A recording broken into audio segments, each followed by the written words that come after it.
গ্রামের জীবনটা যে কত সুন্দর ঢাকা আসলেই সেটা মিস করা যায় এবং বোঝাই যায়। সেই সাথে আজকের গ্রামীণ ডেইলি ব্লগে কি কি থাকছে সেটা আপনাদের সঙ্গে শেয়ার করব। মজার মজার পিঠা, বিকেল বেলার নাস্তায় চানাচুর মাখা, চিতই পিঠা, আরও সাথে রয়েছে বিভিন্ন রকমের রান্নার আয়োজন। আসসালামু আলাইকুম, welcome back to my another new blog. কেমন আছেন আপনারা সবাই? আশা করি দূর দূরান্ত যে যেখানে আছেন সবাই ভালো আছেন, সুস্থ আছেন। ভিডিও এখনো জমা রয়েছে যেগুলো আমি এখনো শেয়ার করতে পারিনি আপনাদের সঙ্গে। আজকে গ্রামীণ ডেইলি ব্লগটি শেয়ার করব। গ্রামের সুন্দর দৃশ্যগুলো উপভোগ করতে খুবই ভালো লাগে। আর এখানে বিভিন্ন ধরনের পিঠার আয়োজন সন্ধ্যা থেকে বিশেষ করে সন্ধ্যা থেকে রাত অবধি শুধু খাওন আর খাওয়ানই চলে। কি আর বলবো, পিঠা একটার পর একটা শেষ করতেই পারি না, অন্য পিঠা চলে আসে। আর সেই সাথে কিছু বাজার নিয়ে এসেছিল, এগুলো আমি একটু শেয়ার করছি। গ্রামে যেহেতু ভাই বোন সবাই একসাথে হলে অনেক মাছ তরকারি রান্না করা হয়, সেক্ষেত্রে এখানে অনেকগুলো বাজার নিয়ে আসছে, সেগুলো একটু আমি ভিডিও করে নিচ্ছি আর শেয়ার করে নিচ্ছি। সেই সাথে টাটকা শাক তো আছেই।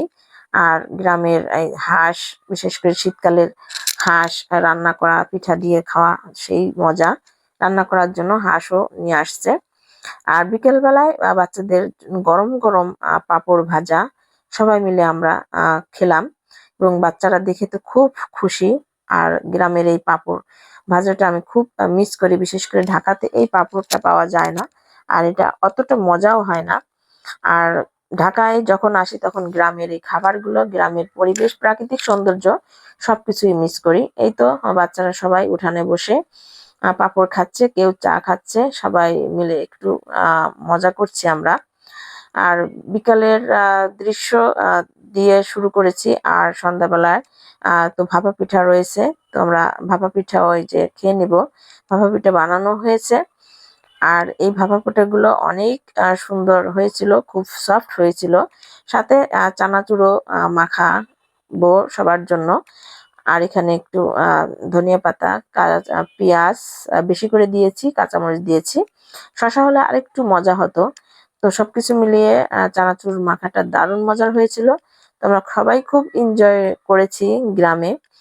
আর ভাই বোন একসাথে হলে তো আরো বেশি মজা। তো সবাই তো পিঠা খেয়ে নিয়েছে, আমি একটু ভাপা পিঠা খেয়ে নিচ্ছি। আর ভাপা পিঠা তো আমার খুব বেশি পছন্দ। ঢাকাতে যখন পিঠা বানাতে যাই আসলে পিঠা এত সুন্দর হয় না, এত ফুলেও না।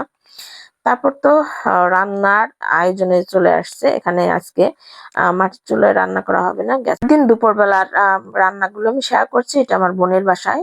এখানে তেলাপিয়া মাছ একটু মশলা দিয়ে কষিয়ে রান্না করা হবে এবং সব মশলা এখানে বেটে রান্না করে আমার বোন মশলাগুলো সব বেটে নিচ্ছে, পেঁয়াজ রসুন জিরা সব বেটে তারপর রান্না করবে। আর এটা হচ্ছে ক্ষেতের বলতে কি গ্রামের উঠানে যে শাকগুলো চাষ করা হয়, বিশেষ করে নিজের হাতে লাগানো পুঁই শাক ফল হয়ে গেছে। সে পুঁই শাক আমার খুব পছন্দের খাবার, শাকসবজির জন্য আমার বোন এগুলো কেটে তারপরে দিয়েছে। আর আমি একটু হেল্প করছি, আমি ভেজে নিচ্ছি। আর আলবি তো এসব খাবার খাবেই না, ওর জন্য আমি আলু ভাজি করে নেব, এই জন্য আলু কেটে নিয়েছি। আর এদিক দিয়ে মশলা কষিয়ে নিচ্ছি। আর পাবদা মাছ রান্না করা হবে।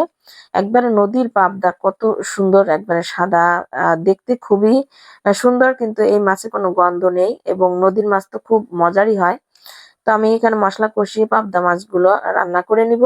আর সাথে টমেটো ধনিয়া পাতা দিয়ে দেব, আলু দিয়ে রান্না করব। মাছগুলো কষিয়ে তুলে রেখেছি। আর অন্যদিকে পেঁয়াজ রসুন একটু ভেজে তারপর বেরেস্তা আকার করে ফোড়নে দিয়ে দিলাম। গ্রামের শাকসবজি পিঠা যেটাই পছন্দ করি না কেন, মা বোন সবাই চেষ্টা করেছে আমাকে তাদের পছন্দের খাবারগুলো খাওয়ানোর জন্য। আমি যেহেতু বছরে একবার যাই, আমি শাক কোনটা পছন্দ করি সেটাই আমার বোন কেটে নিয়ে এসে আমাকে রান্না করে খাইয়েছে। অফ ক্যামেরা পাবদা মাছ রান্না করে নিয়েছি, আলবির জন্য আলু ভাজি করে নিচ্ছি, আর শেষে এই যে পিঠা খেয়ে নিচ্ছি আমরা সবাই। সুপ্রিয় দর্শক, ভিডিও যদি আপনাদের ভালো লেগে থাকে লাইক কমেন্ট শেয়ার করে পাশে থাকবেন। সবাইকে অসংখ্য ধন্যবাদ, ভালো থাকবেন, আল্লাহ হাফেজ, আসসালামু আলাইকুম।